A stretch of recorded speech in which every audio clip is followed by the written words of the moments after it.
Success shouldn't feel this exhausting. If you're winning on paper, but burning out behind the scenes, you aren't failing. You're stuck in a psychological bottleneck called a hurdle of stop. I've been there.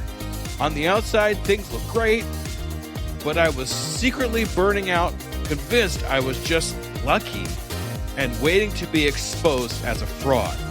I realized I didn't have a business problem. I had a mindset block. Whether it's imposter syndrome, perfectionism, or fear or failure, these aren't just feelings. They are growth bottlenecks. Identify your specific hurdle and get one immediate action step to regain your momentum today. Go to tuepodcast.net/quiz. That's tuepodcast.net/quiz to take the 3-minute assessment and get your report now. This is an Undiscovered Legacy production and proud member of PodNation Media Network. Welcome to Business Conversations with Pi and Piet 2.0, where the advice is real, but the voices are AI. I'm Scoob, and we're harnessing cutting-edge artificial intelligence to tackle real-world business challenges and deliver actionable strategies you can implement right now. Joining us is our newest AI voice, Piet, sharp, insightful, and ready to challenge conventional wisdom. The questions are real, the data is vast, and the insights game-changing. So buckle up, Scoob believers. It's time to get across the start line. Let's dive in. You know that physical cringe you get when you see an obvious mass pitch sitting in your inbox? Oh, absolutely. I mean, your brain just instantly registers it as a threat to your time. Right. You just hit delete in like milliseconds. We're all doing this every single day. Yeah, we have these highly sensitive internal spam filters now, and they operate on pure pattern recognition. Exactly. So how on earth did one Reddit user manage to send 464,000 cold emails in a single year and actually get people to reply? It honestly sounds impossible on the surface, but when you really look at the data from that massive test, it reveals something fascinating. Which is what exactly? Well, breaking through isn't about tricking the recipient. It's about fundamentally reverse engineering the psychology of how we value our own time. And that is the exact puzzle we are solving on today's deep dive. I am making a huge deal out of this because today's topic comes directly from you, the listener. Yes, and it is such a good one. It really is. Somebody wrote into tuepodcast.net/askpi with a question that basically every single professional is wrestling with right now. Yeah, they asked, how do I run cold outreach on LinkedIn, X, or email without sounding like a spammer? It's just a brilliant question. Nobody wants to be that person clogging up an inbox. No, definitely not. And it's a critical question because, the traditional era of spray and pray where you just load up 10,000 contacts and blast a generic pitch that's completely dead. Totally dead. Today, reaching out to someone cold is a really nuanced game. It's all about relevance, context, and timing. Right. So we took this mission seriously. We've pulled together a massive stack of sources to figure this out for you. We've got real-world deliverability data from Mailshake, strategies from top B2B sales leaders, and some deep technical insights from the auto DM and post reblogs. Plus, some incredibly tactical Reddit threads and YouTube masterclasses. And what becomes immediately clear across all these sources is that before we even touch a specific platform, we have to look at the offer itself. Right. And this brings us straight back to that 464,000 email test on Reddit. Yeah, they tested everything, right? Literally everything.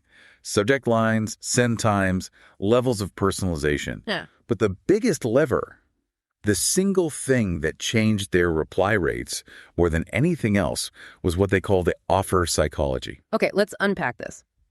Because my assumption has always been that the whole point of a cold sales email is to get a meeting. That's what most people think, yeah. But the data says asking for a 15-minute call is actually like the worst thing you can possibly do. It really is, because it completely violates the principle of cognitive load. How so? Well, when you reach out to cold traffic, meaning someone who has absolutely no context for who you are asking for a 15-minute call, is a massive cognitive and social commitment. Yeah, I guess it is. You aren't just asking for time. Yeah. You're asking them to do administrative work. They have to check their calendar, coordinate times, mentally prepare for a pitch, and, spend social energy on a total stranger. It's kind of like proposing marriage on a first date. It just makes the other person want to run away. It's like asking a stranger on the street to help you carry a sofa. The friction is just massive. That is the perfect analogy. They don't know you, so of course they're going to say they're busy. Right. But if you ask that same stranger if they want to see, say, a one-page cost breakdown, it's like asking them to hold a piece of paper for a second. The cognitive weight is almost zero. The Reddit test proved this mechanically.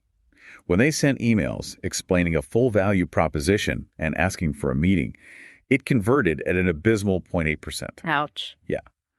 But when they shifted to one clear idea, a low commitment offer, like want to see the cost breakdown, the conversion jumped to 2.1%. Wow, that's a huge jump. It is, because the only goal of that very first message is just to earn the next 10 seconds of their attention. You're lowering the friction to simply say yes. Right, you're just trying to start a conversation, not close a deal. So, okay, we have our low friction offer, but how do we actually get the prospect to see it in a wildly crowded inbox? That is the million-dollar question.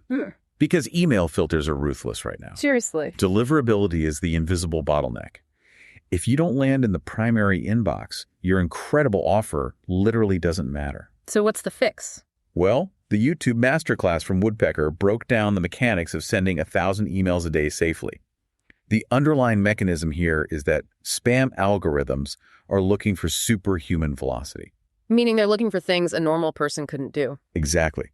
If you send 1,000 emails from one mailbox in an hour, the algorithm knows instantly that you're a bot. So to fix that, you have to rotate across multiple mailboxes. But the fascinating part to me was the pacing. The intervals, yeah. Right.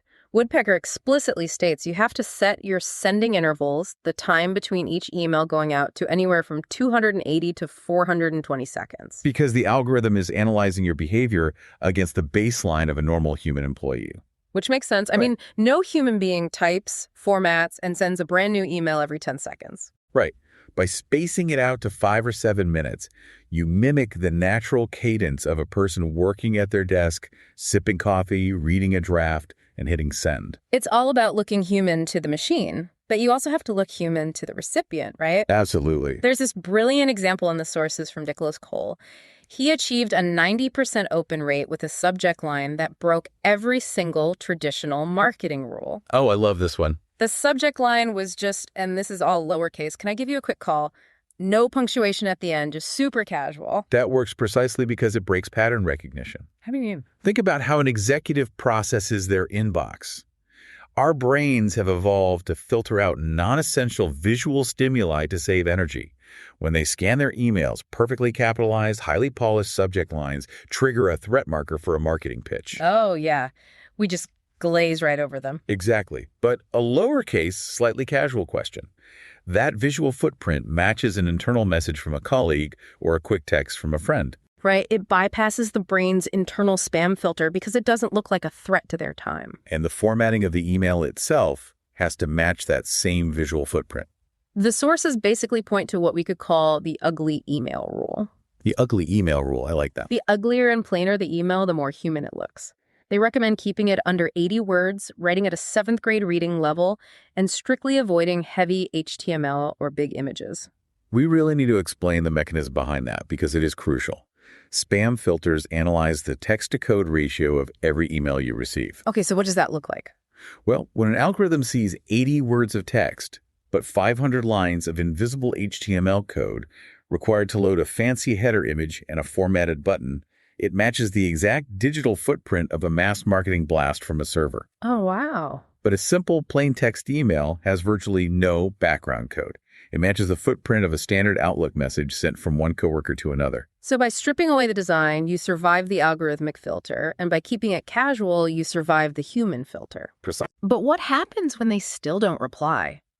Because they won't a lot of the time. Right. Follow-ups are necessary. The B2B sales subreddit provided a very specific 4-step follow-up sequence, and it relies heavily on removing cognitive load again. It does. Step 1 is just a quick bump after 2 to 3 days. Yeah. Just a simple open to a quick yes or no. Super easy. Yeah. Then step 2, a few days later, introduces one single highly relevant detail to prove you are actually researching them. But step 3 is where the psychology gets really interesting. Around day 7 to 10, they introduce the right person pivot. Yes. This is so effective. You just reply to your own thread and ask, Am I reaching the right person for this, or should I talk to someone else? That pivot works incredibly well because you are changing the nature of the request. You're no longer asking them to evaluate a business proposition. You're just asking for directions. It's a remarkably low cognitive commitment. It feels helpful rather than committal. Yeah. And it gives them an easy out if they truly aren't the decision maker. Here's where it gets really interesting, though. If that still gets crickets, step 4 is my absolute favorite piece of tactics in this entire deep dive. The polite closeout. Yes. After about 2 weeks, you send this polite closeout message. But instead of just saying goodbye, you give them A, B, C options to reply. It's so smart. You say, reply A if this isn't a priority right now, B to circle back next month, or C if you're the wrong person. It brilliantly removes all the friction of communication. It's effortless. They don't even have to construct a sentence. They just tap one letter on their phone keyboard and hit send. You're making it as easy as humanly possible for them to clear that mental open loop, which is just a masterclass in respecting the recipient's time. Okay, so we've solved the inbox filter by stripping away formatting and lowering cognitive load. But email is still essentially a zero-trust environment. It is. It's just text from a stranger. So how do we inject a trust layer before we even speak? The sources suggest moving to environments where your reputation actually precedes you, which brings us to LinkedIn's context layer. LinkedIn completely changes the dynamic of cold outreach. When you send a direct message on LinkedIn, the recipient doesn't just see a line of text. Right, they see everything. Exactly. They immediately see your face, your job title, your company, and crucially, your mutual connections. That context layer does immense heavy lifting to establish social proof before they even read your first word. But the sources are hyper clear on this. You still can't just cold pitch them. No, absolutely not. You have to execute what they call the 5-touch warm-up sequence. You don't just slide into their DMs. The sequence is very deliberate. It takes patience, for sure. First, you follow them. Then, over a few days, you like 2 or 3 of their posts. Then you leave one thoughtful reply and actual insight, not just great post. Yeah, don't just say agree. Right. Then you share or quote one of their posts, and only after all of that do you send a DM referencing that specific interaction. It is the mere exposure effect in action. By the time that direct message arrives, you are no longer a stranger invading their inbox. You're familiar. Exactly. You are a familiar, supportive face who has already added public value to their professional life. And when you finally do message them, the personalization has to be deeply authentic. Slapping their first name and company into a template is not personalization. No, that's just a mail merge. True personalization relies on trigger events. Pointing out something highly specific like, saw you added 3 customer success managers in the last 60 days, or referencing a nuanced point they made in an article they shared. Okay, but I have to challenge this from a scale perspective. Let's hear it. If I am trying to reach out to 100 prospects a week, doing all of this manually is incredibly time-consuming. Can't I just use a tool to automate all these likes and comments and initial DMs? Absolutely not. And this is a trap that burns a lot of sales teams. Really? Yeah.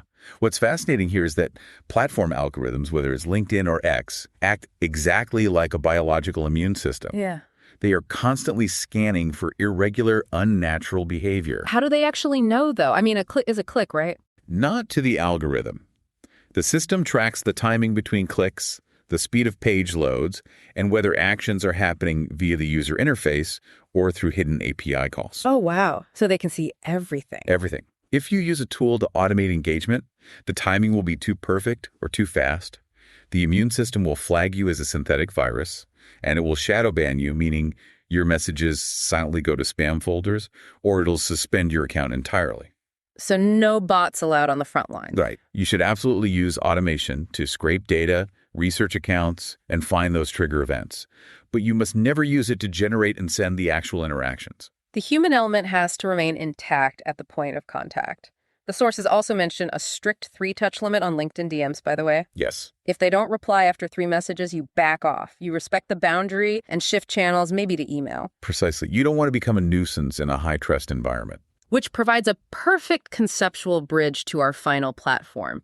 If LinkedIn is formal B2B, what happens when you want to bypass the gatekeepers and reach C-suite executives and wealthy founders directly? That's where X comes in. Yeah, the AutoDM and Post blogs highlight X, formerly Twitter, as an absolute goldmine for this. X is fascinating. Because it is a much more casual, high-stakes game. Yeah. The executives' guards are down compared to their heavily filtered corporate email inboxes. Because they're just scrolling while waiting in line for coffee, right? Exactly. But because it's so direct, it is also the easiest place to get your account permanently banned if you act like a spammer. The enforcement is incredibly rigorous there. Very. The sources say you cannot just create a new account and start firing off DMs. You have to go through a strict account warm-up phase. Yeah, it's non-negotiable. For 2 to 4 weeks, you need to post normally, reply to other people's threads, and have open, two-way direct messages with your actual friends. Because again, you are proving to the algorithmic immune system that you are a living, breathing human being participating in the community, not a burner account created to blast crypto links. And speaking of links, there is a golden rule for X that all the sources agree on. Never, ever put a link in your first direct message. Never. It is the #1 trigger for automated spam filters, and it's the fastest way to get a user to manually hit the report button. A link from an unknown user is viewed as a security threat. It's a potential vector for malware or phishing. The platform will intercept it, and the user will block it. But I see a contradiction here. Okay, what is it? If I'm using X to pitch C-suite executives, but I am strictly forbidden from dropping a link to my calendar or my website, the traditional pitch is dead on arrival. How are they extracting value from this? Is it purely conversational? It requires a completely different mechanism, which the sources call the permissionless value framework. Yeah. Instead of pitching, you reverse the traditional sales debt. Okay, reverse sales debt. What does that actually mean in practice? Well, in a traditional pitch, you are asking for a favor, their time, their money, their attention. You're in their debt. Right.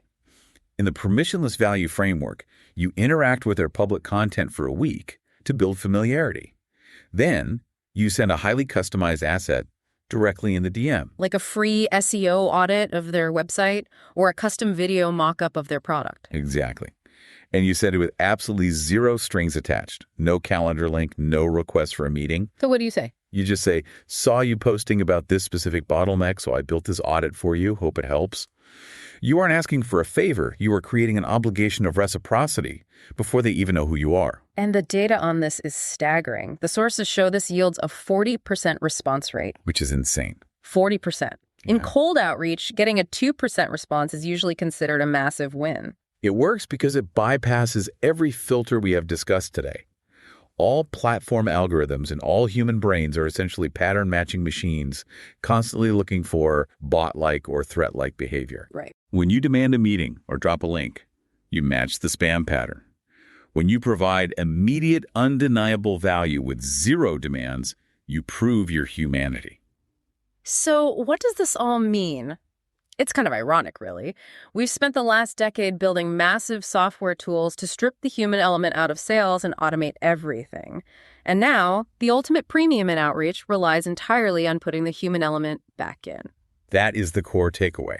Doing cold outreach on X without warming up your account and building trust is like revving a freezing cold car engine to 100 miles per hour in the dead of winter. It's going to break down instantly. This has been such an incredible deep dive into the mechanics of connection. Let's recap the core frameworks for you to apply right now. Let's do it. First, avoid the cognitive overload of asking someone to carry a sofa. Use the low-friction offer and just ask them to hold a piece of paper. Earn the yes. Second, remember the ugly email rule. Strip away the heavy formatting and use natural sending intervals to bypass the algorithms. Third, on LinkedIn, leverage the context layer by executing the 5-touch warm-up before you ever send a DM. And finally, on X, reverse the sales debt by leading with permissionless value and never, ever dropping a link in a cold open. It all points to one definitive conclusion for the future of outreach. We are entering an era where AI makes it incredibly cheap and easy for lazy marketers to generate and send 10,000 generic messages a day. The digital noise is going to become deafening. Therefore, your ultimate competitive advantage in the future won't be having the best software or the cleverest automated prompt. It will simply be your ability to prove, undeniably, that you are genuinely human. Treat the prospect like a human, not a row on a spreadsheet. I think that's a perfect thought to leave everyone with today. I completely agree. And speaking of genuine human connection, I want to emphasize again that this incredible deep dive happened because someone just like you wrote in. We really do read them all. We want to hear from you. Please send your burning questions to us at tuepodcast.net/askpi. That is tuepodcast.net/askpi. We also want to invite you to comment on this deep dive. Yeah, head to the comment section and share your own outreach ideas. Tell us about a bizarre subject line that worked wonders for you, or share your absolute worst cold pitch experiences so we can all learn from them. Keep experimenting, keep proving you're human, and we will see you on the next deep dive. And that's a wrap, Scuba-Lievers. You just experienced the power of AI-driven business insights with Pi and Piet 2.0. Real advice, artificial voices, unlimited potential. If today's episode sparked an idea, challenged your thinking, or gave you that breakthrough moment, don't keep it to yourself. Share it with a fellow entrepreneur who needs to hear this. Got a burning business question? Want Pi and Piet to tackle your specific challenge? Head over to tuepodcast.net/askpi and submit your question right now. We'll dive deep into your issue and deliver the actionable strategies you need to get across the start line. Remember, Scuba-Lievers, the hurdles aren't in the way. The hurdles are the way. Until next time, keep moving forward, keep taking action, and we'll see you in the next episode. Hello, Scuba-Lievers. Let me ask you a real quick question. How many cups of coffee have you had today? 3, 5, 7? And let me guess, you've got a Red Bull in the other hand just in case, right? Yeah, I see you. Now, here's the truth bomb nobody wants to hear. You're not building a business. You're building a caffeine dependency. Listen, I get it. When you're grinding 12, 14, 16-hour days, you're building something from nothing. When you've got payroll to meet, investors to impress, and visions that won't wait. You need fuel. But what if I told you that the fuel that you're using is actually slowing you down? What if the very thing that you think is keeping you sharp is actually making you dull? Enter Rise Coffee. This isn't your grandma's mushroom tea. This isn't some hippie wellness trend. This is science meets performance. And here's what makes Rise different. Less than half the caffeine of a regular cup of coffee. But here's the kicker. You won't miss it. 6 organic powerhouse mushrooms, including Cridoceps, what Olympic athletes use, and lion's mane, what Silicon Valley biohackers swear by. Sustained energy that doesn't spike and crash. We're talking smooth, clean power from morning to moonlight. Crystal clear focus without the jitters. Imagine closing the deal with calm, confident mind instead of the caffeine chaos. Gut health and immune support, because what's the point of building an empire if you're too sick to enjoy it? So here's the challenge to you. Stop borrowing energy from tomorrow. Stop running on fumes and call it a hustle. Stop wearing your caffeine addiction like a badge of honor. Real entrepreneurs optimize, real entrepreneurs adapt, real entrepreneurs win. You can't win if you're crashing at 2 p.m. while your competition is just getting started. Break the cycle. Head to risesuperfoods.com right now and use code PODNA15 for 50% off your first order. That's PODNA15 for 15% off. Try it for 30 days. If you don't feel the difference, if you don't feel sharper, calmer, more focused, more alive, then go back to your 6-a-day cup habit. But I'm telling you, we won't, because once you feel what real energy feels like, you'll never go back. Ditch the addiction. Fuel your empire and rise up. Rise Coffee, energy that builds, not burns.